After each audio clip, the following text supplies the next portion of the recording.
Imagine you're driving down this perfectly straight, wide-open highway. Okay, I'm picturing it. You know, you've got the radio on, you're completely relaxed, just cruising along.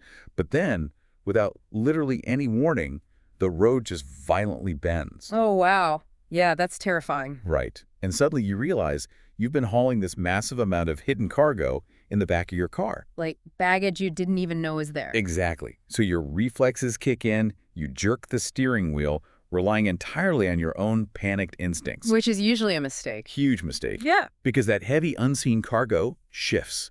It violently throws your vehicle totally off balance, and you're thrust into this catastrophic rollover. It's a really striking analogy. Yeah, and today we're doing a deep dive into a survival guide designed specifically for those terrifying moments when the road of life just suddenly bends. And it really sits at the very heart of the material we're analyzing today. We are looking at this edited audio transcript of a sermon delivered on June 14th, 2026 at Transformation Ministries in Virginia Beach.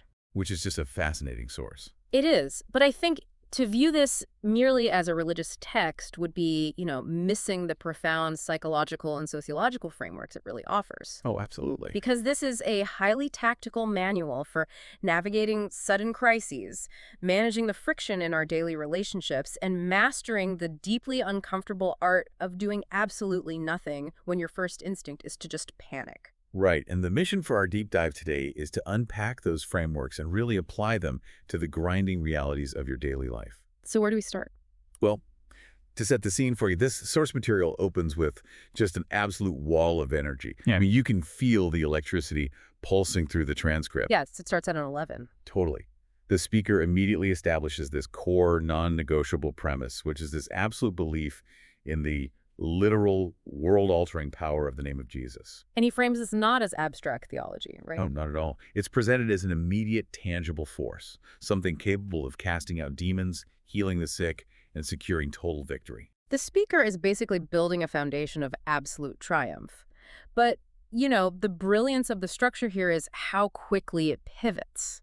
Yes, the pivot is crazy. Right, because once that foundation of ultimate power is established, the sermon brings the listener face to face with the inevitable, crushing disruptions of human existence.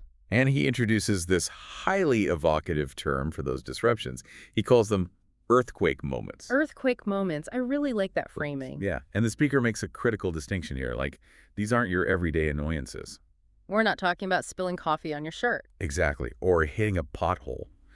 Earthquake moments are those terrifying windows where everything in your life shakes at exactly the same time. The transcript gives some very visceral examples of this. Yeah, like that sudden doctor's report that instantly vaporizes your 5-year plan. Or a sudden financial setback that just completely drains your accounts. Or even a massive business opportunity that inexplicably slams shut in your face right when you thought it was a done deal. What's particularly interesting about this section, I think, is how the speaker draws a parallel to actual geological earthquakes. Oh, the time thing. Yeah, exactly. The text points out that a literal earthquake usually only lasts about 5 to 7 minutes. Which is wild to think about. Right. In the grand scope of a human lifespan, 5 to 7 minutes is a remarkably short blip of time. But, and this is the key, those 5 to 7 minutes target the foundation. Precisely. If you aren't anchored, it does not matter how brief the shaking is. A 5-minute event can entirely level a building that took a decade to construct. Which brings us right back to your opening highway analogy, which the speaker actually uses to great effect. Okay, let's unpack this. So when the road is straight, the momentum of life just carries you forward. You don't feel the excess baggage you're carrying. All that unresolved anxiety, the financial overextension. The fractured relationships, exactly. But when the earthquake hits and the road bends, your survival depends entirely on how you react. And the typical human reaction is to beg for a different road. Of course it is. Like when people hit an earthquake moment, the immediate instinct is to look up and say, please give me a different storm or make this road straight again. We want the external environment to accommodate us. We want to manipulate the variables we can see. We want the easy way out. Right. And the sermon addresses this directly by referencing the ancient biblical story of the disciples caught in a violent storm on the Sea of Galilee. Oh, right, where they panic. Exactly. The disciples panicked and begged for the weather to change. But the speaker insists that in your personal earthquake moments, you do not need a new storm. So what do you need? What's actually required is a fundamental shift in internal awareness. It's the realization that a divine presence is already sitting in the boat with you. So the external environment doesn't necessarily need to change if your internal anchor is secure. Exactly. Okay, let me pause this right there, though, because that sounds beautiful in theory, but this sermon makes some really intense claims about what happens when someone actually taps into this power. It does get very personal very quickly. Yeah, the speaker gets extremely vulnerable. He mentions his own past life, where he was apparently so wild and out of control that he was known on the streets by the nickname Bubby Trouble. Bubby Trouble. Yeah, and people from his past literally cannot comprehend the transformation he underwent. And then the text drops this massive, highly controversial example. Right, the account of the instantaneous healing. Yes, the sermon describes an addict coming off crack cocaine instantaneously, the exact moment they got saved. Which is a bold claim. Super bold. And the text goes out of its way to explicitly state that this person bypassed all secular help. Yeah, the speaker emphasizes that heavily. He says no drug anonymous, no 12-step programs, no clinical counselors, and absolutely no rehab. God just removed the addiction entirely in one single moment. It's a fascinating narrative. But wait, I have to jump in here with some serious skepticism. I figured you might. I mean, we live in a modern era where we understand the brutal neurological reality of addiction. The physical realities of withdrawal can be agonizing, even fatal in some cases. Absolutely. So how are you, the listener, supposed to process a worldview that advocates for instantaneous supernatural healing while seemingly dismissing proven medical therapy? Well, what's fascinating here is that it is a jarring claim for a modern listener, and it requires us to really step inside the mechanics of the worldview being presented. Okay, take me inside it. So the sermon draws an uncompromising line between the natural realm and the spiritual realm. Right. In a secular framework, addiction is a chemical dependency treated through biological and psychological interventions, like you said. Sure. But in the framework of this sermon, the power of the blood isn't a poetic metaphor for self-improvement.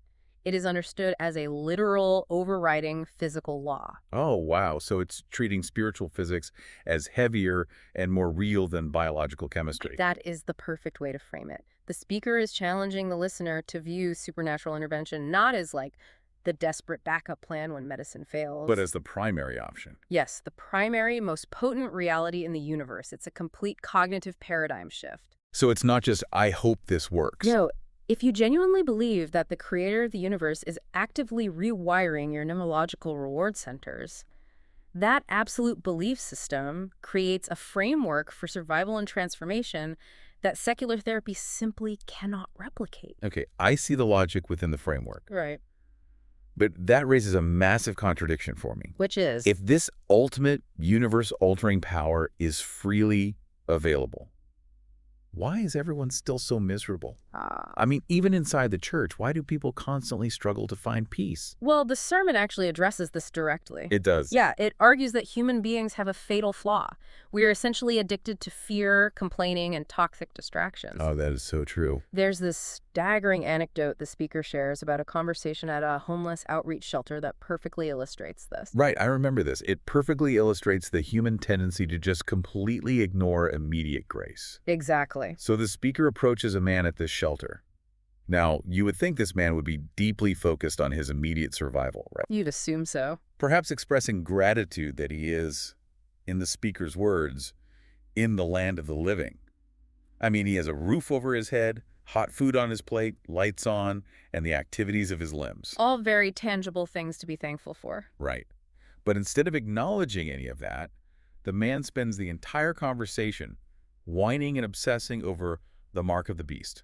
Yeah, and for context, the mark of the beast refers to an apocalyptic prophecy from the book of Revelation. Right. So the man is completely consumed by a grand global conspiracy regarding the end of the world. So what does this all mean? It's basically the ultimate analog version of doom scrolling. That's a hilarious way to put it, but it's totally accurate. I mean, you're sitting in a shelter, literally dependent on the immediate, tangible grace of a hot meal for your physical survival. And you're ignoring the plate in front of you. Because you're terrified of theoretical meteor hitting the earth or something. The irony is just breathtaking. It really is. And if we break down the psychology of that moment, it reveals a fascinating defense mechanism. Oh, how so? It is often much easier for the human brain to obsess over an unfixable grand-scale apocalypse. than to do the quiet, humble work of expressing daily gratitude for small things. Wow. Yeah, it's a distraction from the real work. Exactly. And the sermon uses this to illustrate the broader concept of spiritual starvation. Okay, let's get into that. When people experience an earthquake moment, their threat response system misfires. Their instinct is to stop doing the exact things that historically sustain them. With self-sabotage. Yes. The text notes that they stop tithing, they stop attending church, they cut off their friends, they just retreat into complete isolation. And then the text introduces this incredible striking metaphor of a sick sheep. This is a great metaphor. It really is. Because when a literal sheep falls ill, the first thing that happens is it loses its appetite. It refuses to eat. But the mechanism for the sheep's physical healing, the nutrients and energy required to fight the infection, is entirely contained within the food it's refusing to eat. So the shepherd is forced into a drastic intervention. To save the animal's life, the shepherd has to physically pry its jaws open and force-feed the sheep. So the shepherd is basically forcing grace down its throat because the sheep is starving itself to death out of sickness. Exactly. And the speaker brilliantly maps this agricultural reality onto human behavior. How does he do that? Think about the repetitive messaging you encounter in life. Maybe you keep seeing a specific billboard on your commute, Okay, yeah. or a random license plate that sparks a thought, or you hear the exact same thematic message from the pulpit week after week. And you're like, okay, I get it already. Right. But in the logic of the sermon, that repetition is not a coincidence. So what is it? That is the divine shepherd attempting to force-feed healing truth to a stubborn, spiritually sick flock that has completely lost its appetite for survival. Oh, wow. That totally reframes those annoying, repetitive moments of life as like active rescue missions. It's a very comforting way to look at it, honestly. It is. And the sermon makes it clear that this tendency to starve ourselves and focus on the negative doesn't just hurt us individually, it actively poisons the entire home. Because misery is highly contagious. Very much so.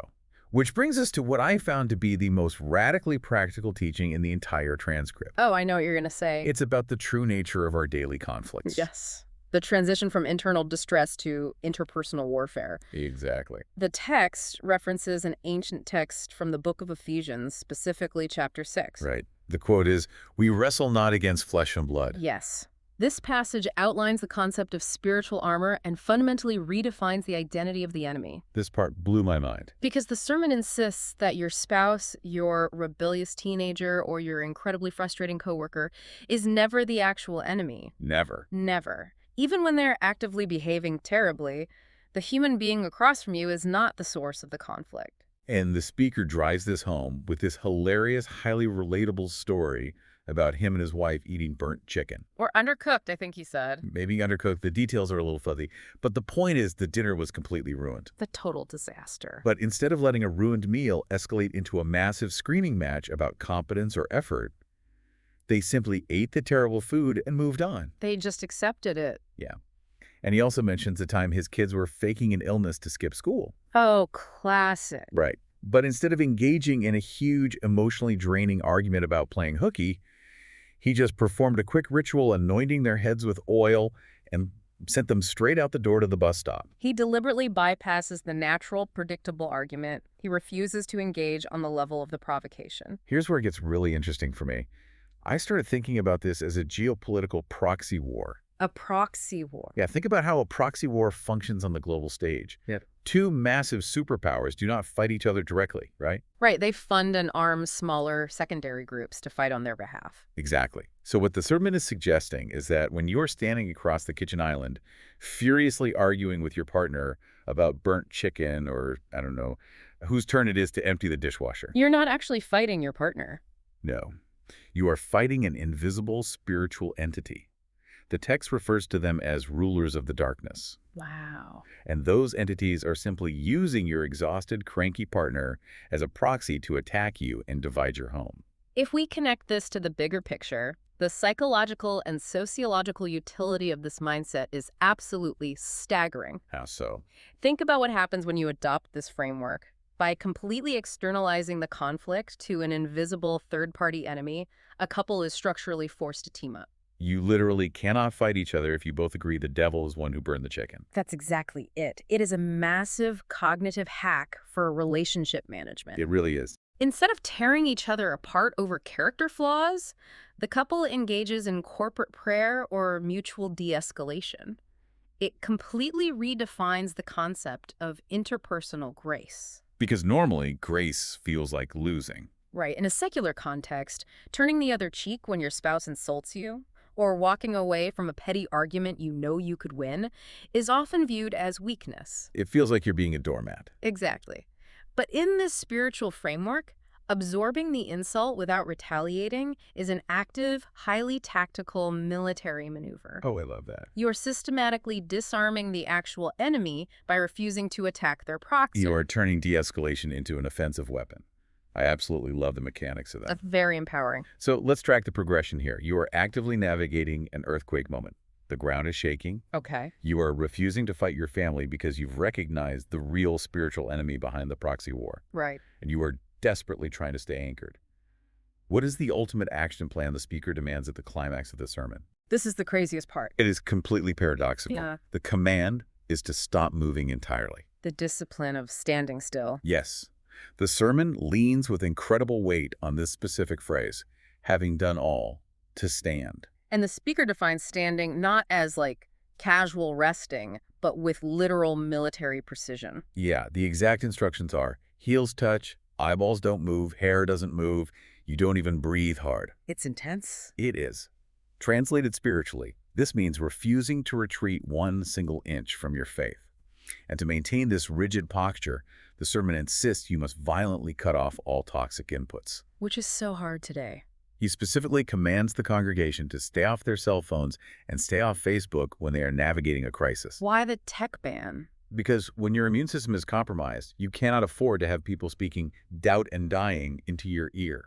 You are actively quarantining your mind. Exactly. Because in a state of trauma, information overload just creates catastrophic paralysis. And the speaker makes a brilliant, deeply human confession here. He admits that standing still is agonizing for him. I think it's agonizing for most people. Definitely. He says his natural hyperactivity makes him want to go outside and fire up his lawnmower to cut the grass, even when the grass does not need to be cut. Just to do something. Yes. He just desperately needs to feel like he is doing something to affect his environment. But true strength, he argues, is like a buoy floating in the ocean. This visual is great. You might spin wildly in circles on the surface. You might be violently bent sideways by the crashing waves, but because your massive chain plunges down into the dark and is anchored to the bedrock, you do not break. We really need to pause and examine why this is so difficult for a modern audience to accept. This raises an important question. Because it violates every instinct we have. Think about you, listening to this right now. We live in a hyper-optimized, relentless culture. We have an app to track literally everything. A life hack for every minor inconvenience. When a crisis hits your life, your immediate, overwhelming instinct is to relentlessly fix the problem. You want to furiously Google symptoms. You want to strategize, you want to call 10 different people for advice, you want to go out and cut the grass that doesn't even need cutting. But this raises an important question regarding agency, right? Is the sermon simply advocating for lazy passivity? Is it telling people to just lie down and let life run them over? The textual answer is a definitive no. Okay. The sequence of operations is highly specific. You only stand still after you have done all. Oh, having done all. Yes. You exhaust your active agency first. You pray, you fast, you team up with your spouse, you put on your spiritual armor. Action precedes the standing. But eventually, you reach the absolute limit of human control. You reach the end of your own physics. Precisely. To illustrate this limit, the speaker brings up the biblical story of a woman who was physically bent over with an infirmity for years. No matter how much willpower she exerted, she physically lacked the mechanical capacity to straighten her own spine. Because it was literally impossible for her. The profound lesson here is that sometimes, despite all your frantic efforts to optimize your life, despite all your strategic maneuvering and late-night worrying, you simply cannot fix the problem. So what do you do? You have to lock your heels together, stand still in the dark, and allow an external divine touch to finally pull you upright. You have to trust that the anchor holds in the dark. Wow. It's powerful. What an absolutely incredible journey this text has provided.